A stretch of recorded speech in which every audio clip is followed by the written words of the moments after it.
ఓం నమ శివాయ. ఓంకారం సృష్టికి మూలం, జగతికి మూలం. మరి ఓంకారంతోనే మనం ఉదయాన్నే లేచి లెగటమే ఓం నమ శివాయ, నమో నారాయణాయ అని పలకరించుకుని దేవుడిని లెగటం వల్ల అన్ని శుభాలు కలుగుతాయి. ఇవాళ నాగుల చవితి అండి. శ్రావణ మాసంలో చేస్తాం, మళ్ళీ కార్తీక మాసంలో చేస్తాం కదా. అట్లాగే ఇప్పుడు శ్రావణ మాసంలో నాగుల చవితి వచ్చింది. అందరూ పుట్లో పాలు పోసుకుని దండం పెట్టుకోండి. నాగేంద్రుని కూడా వీడియో తీస్తాను, చూస్తూ ఉండండి ఫ్రెండ్స్. ఓంకారం సృష్టికి మూలం.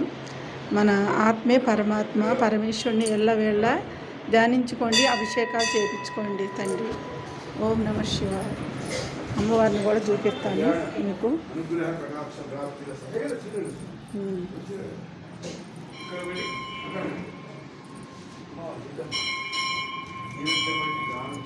గం గణపతి అని పని మొదలు పెట్టుకోండి. గాయత్రి మాతకి నమస్కరించుకోండి. అలాగే దత్తాత్రేయుడు,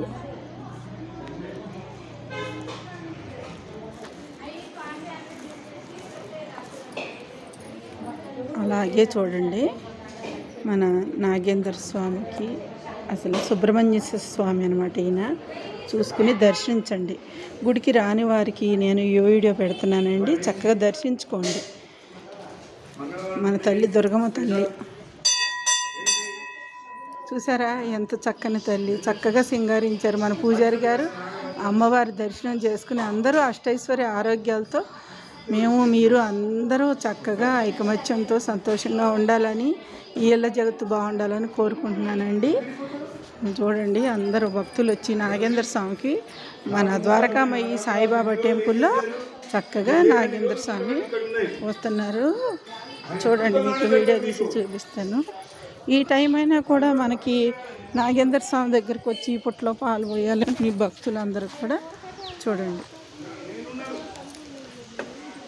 ఒక్క నిమిషం ఉండండి ఆంటీ, వీడియో నుంచోండి, వరుసగా నుంచుంటే తీస్తాను అబ్బా. ఇవాళ నాగుల చవితి అండి. మరి శ్రావణ మాసం వచ్చినప్పుడు మనకి నాగుల చవితి వస్తుంది కదా. చక్కగా అందరూ తెల్లారుజామున వచ్చి కూడా తండ్రికి నాగేంద్ర స్వామికి పాలు పోసారండి. మనం నాగుల చవితి ఎందుకు చేసుకుంటామంటే, మన దోషాలు ఉంటాయి కదండి, ఏమన్నా పితృదోషాలు కానీ, మరి తెలిసి మరి నాగేంద్ర స్వామి తోక తొక్కిన వాళ్ళు, మరి వ్యవసాయం చేసేవాళ్ళు, పిల్లలు పుట్టిన వాళ్ళకి, పెళ్ళిళ్ళు అవని వాళ్ళకి అవన్నీ దోషాలు పోవాలంటే మనం ప్రతి సంవత్సరం నాగుల చవితికి మరి శ్రావణ మాసంలో కార్తీక మాసంలో వస్తుందండి.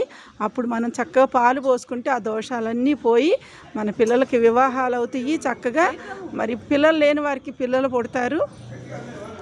మనం మంచిగా సంకల్పం చేసుకోవాలండి.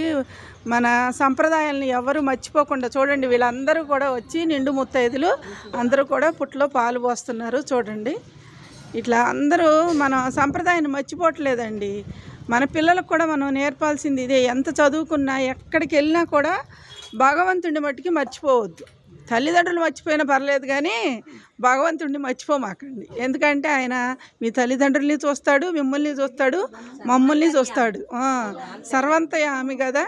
అందుకని మరి మీ అందరూ కూడా చక్కగా ఈ నాగుల చవితికి ఇట్లా వచ్చి నాగేంద్ర స్వామికి పుట్ట నిండా పాలు పోసి చక్కగా ఆయన దీవెనలతో అందరూ అష్టైశ్వర్య ఆరోగ్యాలతో ఉండాలని కోరుకుంటున్నానండి. పిల్ల పాపలతో ఎల్ల జగత్తు కూడా. ఇదిగోండి, ఇక్కడ పుట్ట లేకపోయినా కూడా మన వాళ్ళు చూడండి ఇట్లా చక్కగా ఇట్లా పోసుకుని దండం పెట్టుకుంటున్నారు. ఇవన్నీ మన సంప్రదాయాలండి. ఈ పుట్టమన్ను తీసి చెవులకు పెట్టామనుకోండి, పిల్లలకి చెవు పోటులు రావు. మరి దగ్గు, జలుబు అలాంటివి ఆరోగ్యం బాగున్నప్పుడు నాగేంద్ర స్వామికి ఎవరైనా సరే మొక్కుకుంటారండి. ఈ పుట్టమన్ను తీసి చెవు దగ్గర పెట్టుకోవాలి, అందరం పెట్టుకోవాలి. నేనైతే పాటిస్తానండి, మీకు కూడా చెప్తున్నాను, మీ అందరూ కూడా పాటించండి. Okay friends, Annadata Sukhibhava Vijayadurga channel అందరూ లైక్ అండ్ సబ్స్క్రైబ్ చేయండి. అన్నదాత సుఖీభవ విజయదుర్గ ఛానల్ మీ అందరి దీవెనలతో నేను కూడా మంచిగా ఉండాలి, మీరు కూడా బాగుండాలి. ఓకేనా ఫ్రెండ్స్, థ్యాంక్ యూ.